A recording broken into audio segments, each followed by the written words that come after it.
terabytes today. So 67% of that growth, of that demand, will be outside of the US. So the other thing also is we have software-defined satellite platforms, which will represent more than 80% of the GEO high-throughput satellite orders in 2021 alone. So software-defined, that's also a topic we will talk about. Why software-defined? Because you cannot predict what the applications are going to be, how the market is evolving. So you want to have your investment be worthwhile, so that you can change it by just a simply software update to any new application that will be developing over time, which you don't know at this very moment. So software defined is the key word actually of the discussion today. Of course, there's a trade-off, as everything is a trade-off. Software defined gives you flexibility, but maybe you lose a little bit on performance, on power, and so on. But trade-off is that what we are used to in satellite link budgets and everything, as you know. So what are the challenges today? So for non-geostationary satellite orbit constellation, so it's an important investment in ground segment. Right? So you have your gateways, your teleports. You need to be tracking different satellites at the same time, switching over from one satellite to the other. So these are very large teleports with a lot of XY antennas that are moving in any direction. So the large ERP on teleports is also required. The large ERP is not as much related to the power of the satellite port, but just to the number of the uplink dishes you require to support your non-geostationary orbit networks. So the other thing that is happening now also, and that is good for satellite communication as a matter of fact, 3GPP, as you may know, the third generation partnership project that defines the communication standards for 3G, 4G, 5G, 6G, and go on, has now defined satellite as part of it for the first time in 5G. So what is going to happen over time is that your ground terminal that is communicating over terrestrial communication networks will also be able to connect to the satellite. So that's what we're going to see. We're going to see 5G connectivity to the satellite for the user segment. And we're going to, of course, these non-geo satellite orbits need to be fed by gateway stations that will just continue to use the standard mechanisms that we have today. The other thing is, every LEO constellation is different, so there is none that is alike.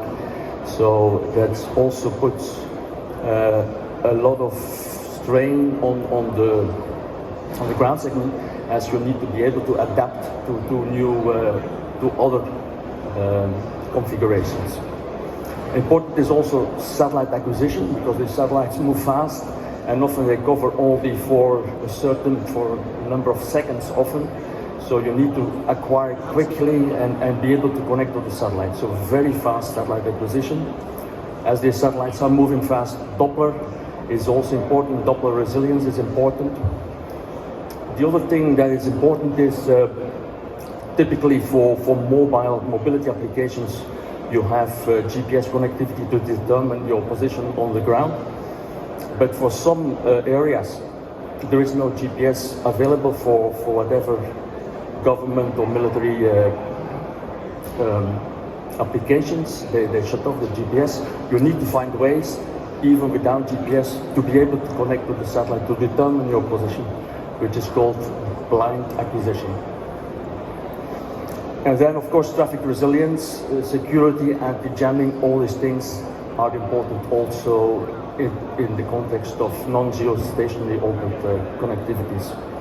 So what are the responses now to these challenges? In the market, what we're seeing is mergers and acquisitions in the satellite segment, but also on the ground segment. That is the market movement. Technology-wise, software-defined.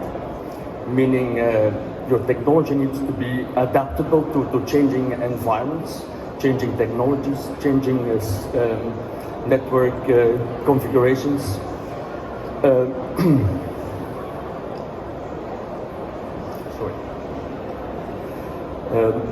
So we need universal platforms that are able to adapt to the changing environment. And the other thing we will touch about is linked bonding, because what we will see is ground systems that will work with geostationary satellites at the same time with non-geostationary orbit satellites and with terrestrial networks. So all these links will be bonded through one system. So for the customer, it appears as being a single link, although going through the different media.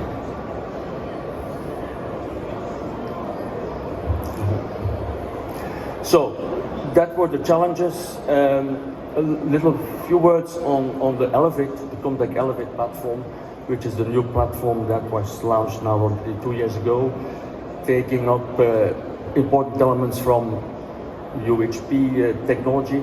UHP was acquired by Comtech 3 years ago, and integrating some aspects of the Comtech Heights platform. So we are able to provide hybrid SATCOM solutions over different satellite configurations and combined with terrestrial networks from a single platform. A few words on the technology. So we have a universal hardware platform. So it's a certain board that comes in different form factors, as you can see there. And then we install software license keys to unlock different functionalities on that platform. And as your network grows, we just add more and more hardware with software licenses. It's kind of a distributed processing system. So to be able to provide the network capacity that you need for your application.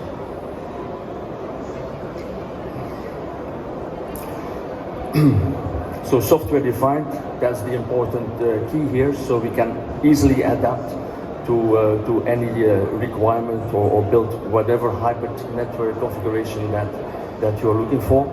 It's carrier grade, supports GSO and non-GSO applications. The return mechanism, it's what we call DRAM, Dynamic Return Access Mode, covers TDMA, HDNA, it's a dynamic SEPC mode, and SEPC. Now, typically for non-geostationary applications, mainly SEPC mode is used. So we can build systems with a return from a few kilobits to hundreds of megabits, and supporting very large networks up to 500,000. There is none such in our world, not yet. The biggest one we have is 21,000 modems in a single network.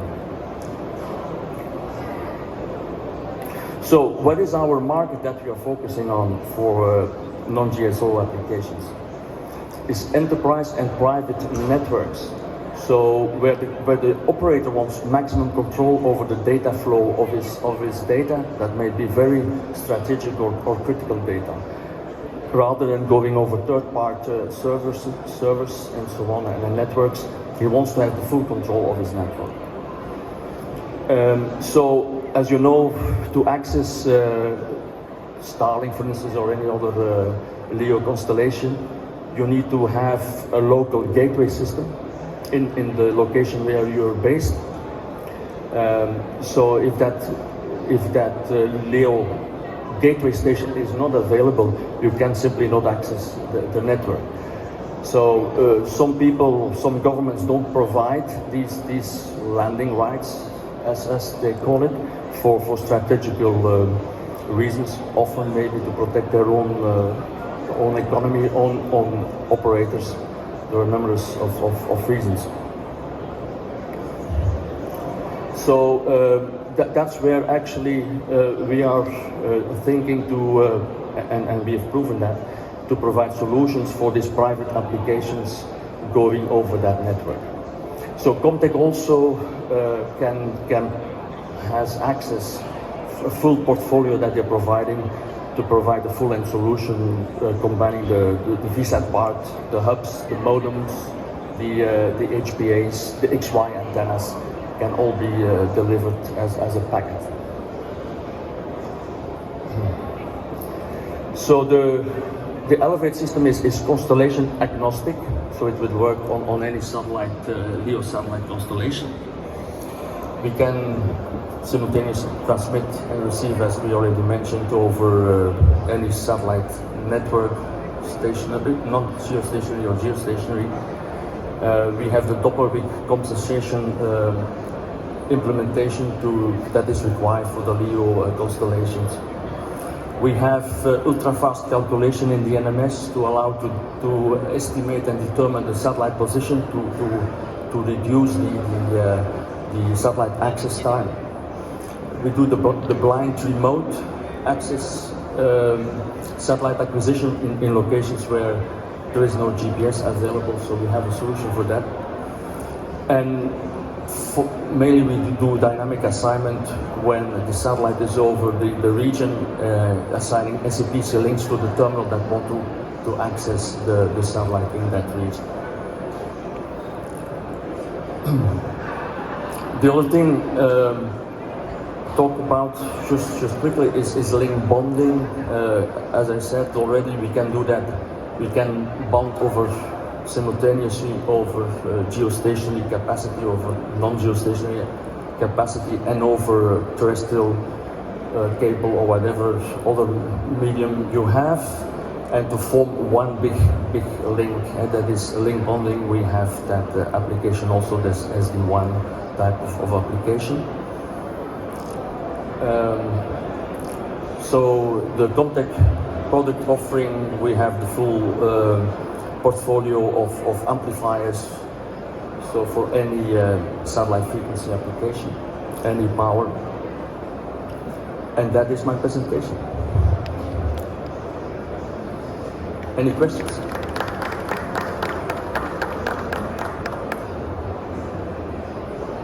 Thank you.